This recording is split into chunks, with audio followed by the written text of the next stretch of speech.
یہ سورج اور اس کے گرد جتنے بھی یہ سیارے ہیں یہ مل کر ایک کہکشاں بناتے ہیں، اور ایک کہکشاں کی جو چوڑائی ہے، وسعت ہے، وہ اس طرح ہے کہ 2 لاکھ سال روشنی کی رفتار سے انسان سفر کرے تو ایک طرف سے دوسری طرف تک پہنچتا ہے۔ اتنی بڑی ایک کہکشاں ہے۔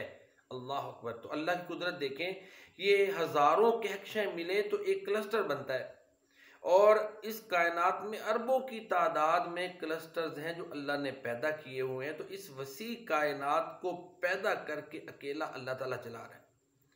سورہ لقمان میں اللہ تعالیٰ فرماتے ہیں کہ وَلَوْ أَنَّ مَا فِي الْأَرْضِ مِنْ شَجَرَةٍ أَقْلَامٌ وَالْبَحْرُ يَمُدُّهُ مِنْ بَعْدِهِ سَبْعَةُ أَبْحُرٍ مَا نَفِدَتْ كَلِمَاتُ اللَّهِ إِنَّ اللَّهَ عَزِيزٌ حَكِيمٌ۔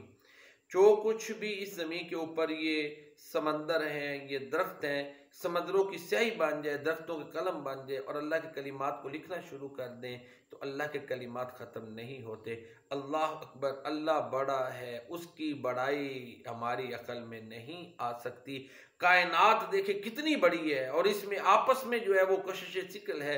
اتنے بڑے نظام کو جو اکیلا اللہ چلا رہا ہے، وہ ہر چیز پر قادر ہے۔ پھر حدیث میں آتا ہے نا کہ آخری جو جنتی ہے اس کو اس دنیا کے مقابلے میں 10 گنا بڑی جنت ملے گی۔ تو لوگ سوال کرتے ہیں جی وہ کتنی بڑی ہوگی؟ تو اتنی بڑی کائنات دیکھیں نا، تو اس کو سامنے رکھیں، پھر اللہ کی قدرت سمجھ آتی ہے کہ وہ اللہ قادر ہے کہ وہ اس دنیا سے 10 گنا بڑی، یعنی اس زمین سے 10 گنا بڑی بادشاہت اپنے ایک جنتی کو عطا کر دے۔ اس کی قدرت کی کوئی حد نہیں ہے، وہ تو کہتا ہے ہو جا تو ہو جاتا ہے۔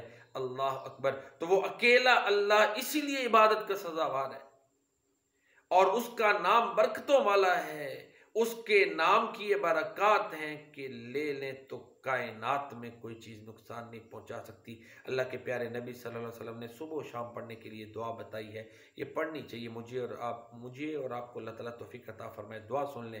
بسم اللہ الذی لا یضر مع اسمہ شیء فی الارض ولا فی السماء وهو السمیع العلیم۔